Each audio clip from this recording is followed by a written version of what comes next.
Hello everyone. In this video, we'll be discussing some examples of a letter to the editor and the job application letter. So the first example we are dealing with is the job application letter. So a question on job application letter goes something like this. Bal Vidya Public School, Bhilai urgently requires a postgraduate teacher to teach political science for which they have placed an advertisement in the Bhilai Express. You are Sanjana or Sanjay Sharma from 21 Vasant Marg, Bhilai. Draft a letter including a CV applying for the advertised post. And this letter should not exceed 150 words. So this letter obviously has two parts. You can see this is the cover letter. This is the cover letter. All of this you are seeing in this slide is the first part of the job application letter. Then comes your resume or biodata. In this, you talk about your professional background. We'll come to that later. First, we'll discuss the cover letter.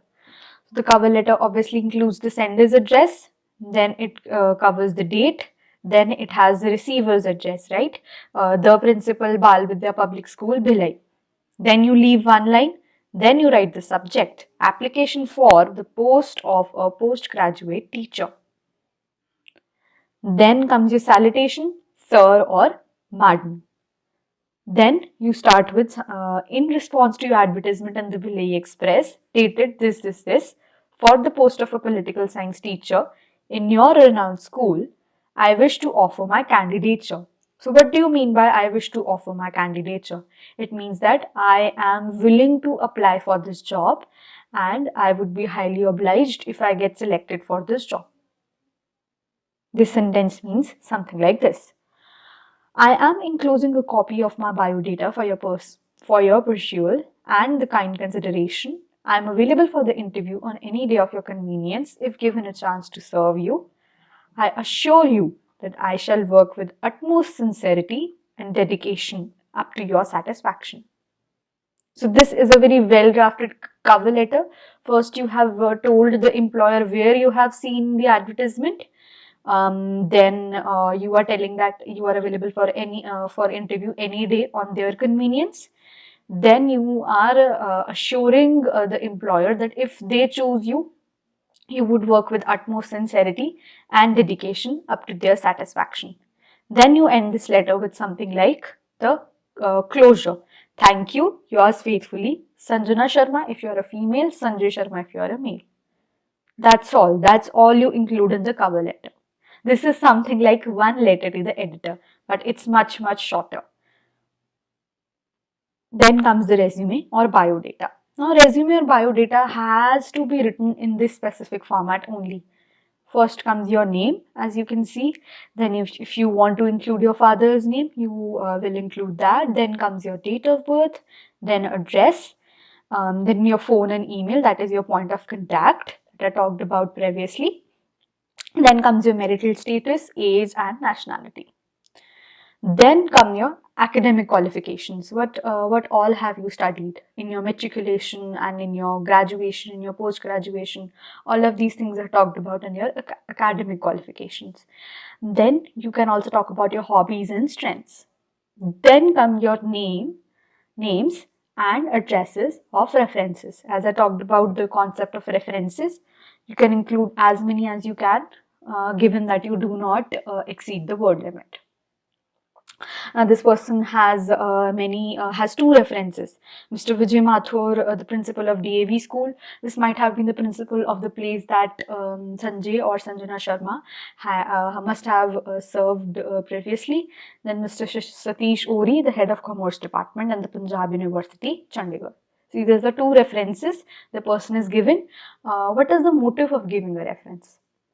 You give a reference so that the person who is recommending you for a specific job, he or she can be contacted and your validity could be checked with him. Most of the time this does not happen, but this gives a sense of confidence to the employer as well as the employee when writing a job application letter. So now we come to the concept of letter to the editor. So how do we go about writing the letter to the editor? First of all, you give some background points or you build the foundation of your problem. For example, you have to write about how people mistreat stray dogs. So you would build your letter on that problem. First, you would write about the problem of stray animals, how people mistreat them because they're voiceless, something like that. 2 or 3 lines you would introduce the topic. Then you would come about how prevalent this problem is in your society or in your country. You would write about the problem which you are concerned with. Then you would write about the causes of that problem. Then you would provide some viable solutions from your side. For example, why do people mistreat stray dogs? Just because they are voiceless, just because they are fearful of them. Many reasons can come in the causes. Then you would go about with the solutions. Many citizens who should come forward, many citizens who are animal lovers, they should come forward and help these voiceless creatures. Maybe you can set up a charity, or n number of solutions can be presented by you. It's all upon your imagination and creativity. How good are you in your expression? The letter to the editor is entirely dependent on your creativity and sense of expression. Then you always have to end your letter to the editor with a viable conclusion. Just as you conclude a debate, first you talk about your side, then you conclude. You do not talk about you do not talk a different side in conclusion. For example, if in the entire letter you're talking about the ill treatment meant to the stray dogs, in the conclusion you would not say that yes, this practice should be prevalent.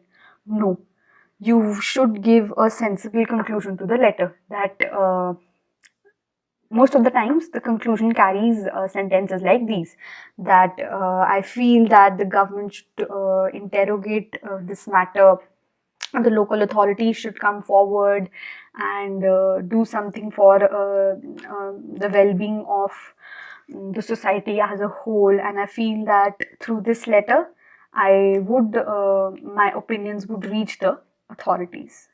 Then you end with thanking you, yours truly, Sanjay, Sanjana, any name you're given within the question. This is all you have to include in the letter to the editor in this sequence only.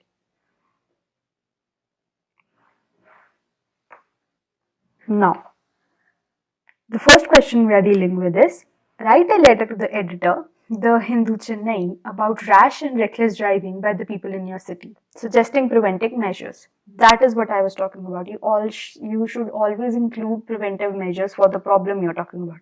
Otherwise, the letter is senseless. You are Kamal or Kaur of 10 Mount Road, Velachery. First comes the sender's address. Here we can see the sender's address, 10 Mount Road, Velachery, as given in the question. Then we have the date and the expanded form. Then we have the receiver's address. You are writing a letter to the editor of The Hindu, Chennai. So this would be the address would also come in the same format. The editor, The Hindu, Chennai. Then you would give your subject line, that is rash and reckless driving. In Chennai, you could also include in Chennai. Then your salutation, that is sir. Then you would start your letter. Let us read how this example has been solved. Through the columns of your esteemed newspaper, I wish to express my concern about the rash and reckless driving by our city drivers, which has led to an unprecedented rise in the number of road accidents. One now feels rather scared of these reckless drivers, who it seems are all geared to drive over people and collide with other vehicles. Serious thinking and stern measures need to be taken up by the traffic police to prevent this problem. Heavy fines should be levied on the overspeeding drivers and those who do not follow the traffic rules. After 3 consecutive fines, the license of the reckless drivers should be confiscated for a minimum period of 6 months. The traffic police needs to deal very strictly with these careless citizens who indulge in such dangerous driving. I would like to appeal to the concerned authorities to give this problem their immediate attention. Yours truly, Kamal, or yours sincerely, Kamal. Notice how this person built the foundation of the letter, talking about the problem of rash driving first, till here. First, they talk about how people are rather scared of these reckless drivers, how we can see more and more cases of rash driving, we can see more and more cases of accidents in the city, and then how you can do something about it. How the government can do something about this, because we as citizens, we lack so much power to control this problem. So the only viable authority to take this matter would be the traffic police or the local authorities in that matter. So heavy fines should be levied on those who overspeed, and after 3 consecutive fines, the license should be confiscated for a minimum of 6 months. So any sensible conclusions like these should be given in the letter. And then the person is concluding with the line that the traffic police needs to deal very strictly with these persons, without which this problem would not be solved, because such dangerous driving is dangerous in turn for the citizens, for the innocent citizens. And then the person appeals to the concerned authorities to give their problem immediate attention. Then you end with your closure, that is, yours sincerely, Kamal. Now we'll discuss some points that you should always remember while writing the letter. So first of all, obviously, the letter should be written in the full block format. That is, all of your content should be written to the left. As you can see, all of the lines that are your sender's address, your receiver's address, or your date, they are starting from this side. They are starting from the left side. You have to write your letter towards the left.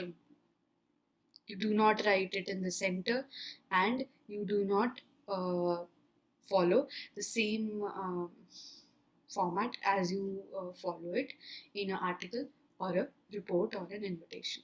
For that matter, any kind of writing. The letter is always written in a full block format. You should state your reason for writing the letter in the first paragraph itself, and you should stay on the same track through the entire letter.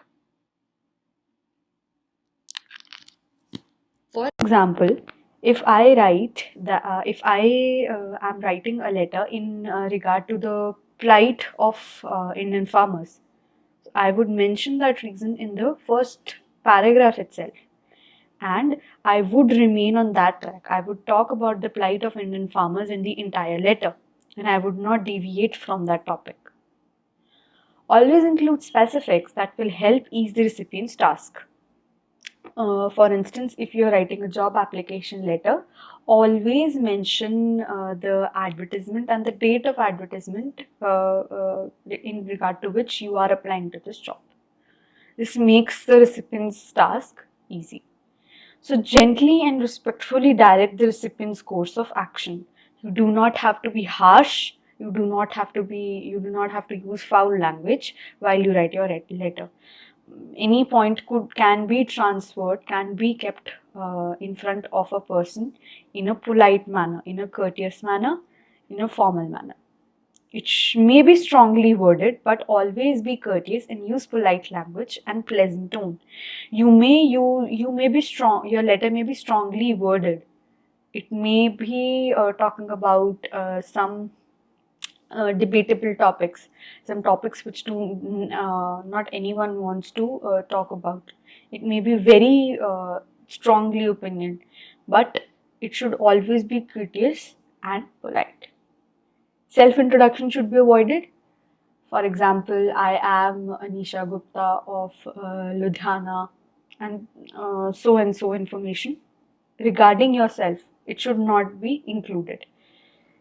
Self-introduction should be avoided. Especially writing in the first person about yourself should be avoided.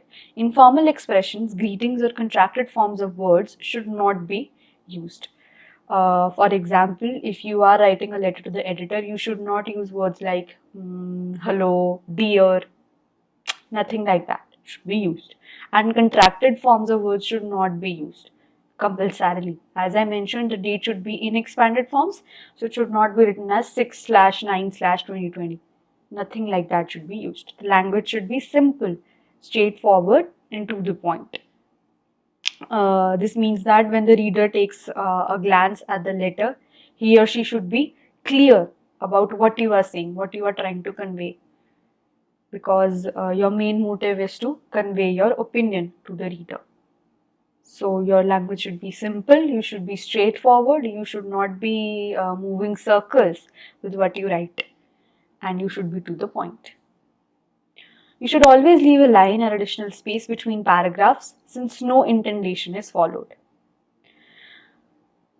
By this we mean that whenever you write your sender's address, you should leave a line after that, then your date will come, then you should leave a line after that. Always leave a line after paragraphs or when a part of information is completed.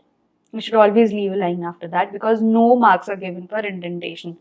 You may be familiar with the concept of indentation.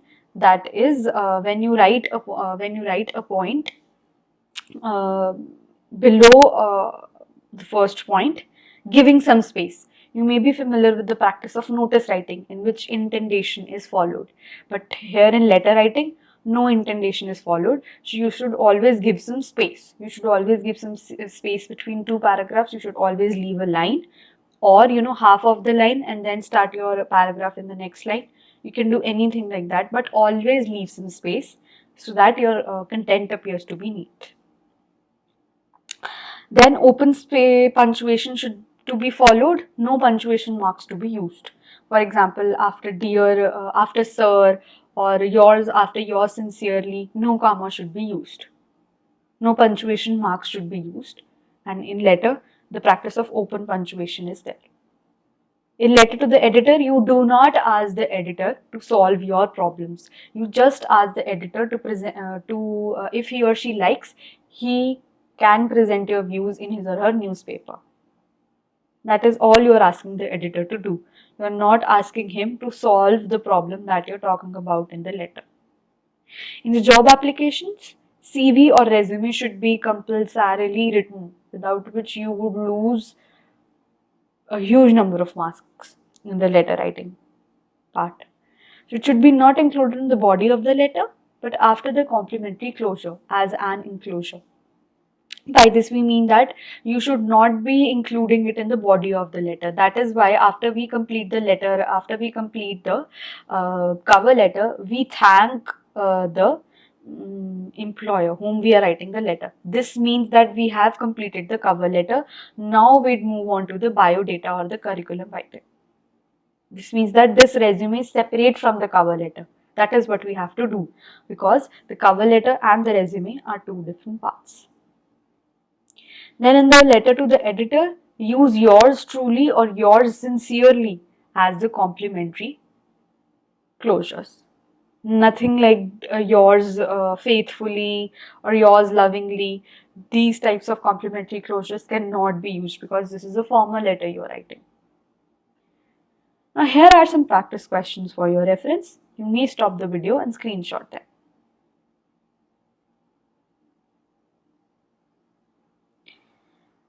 Then here are the answers. These are some very useful questions for you. One from each category, one from the category of letter to the editor and one from the category of job application. These are the answers I am sliding through.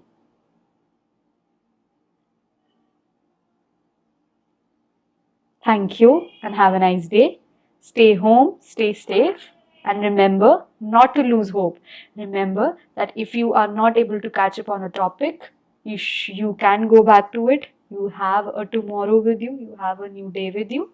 Remember that and do not lose hope. Thank you and have a nice day.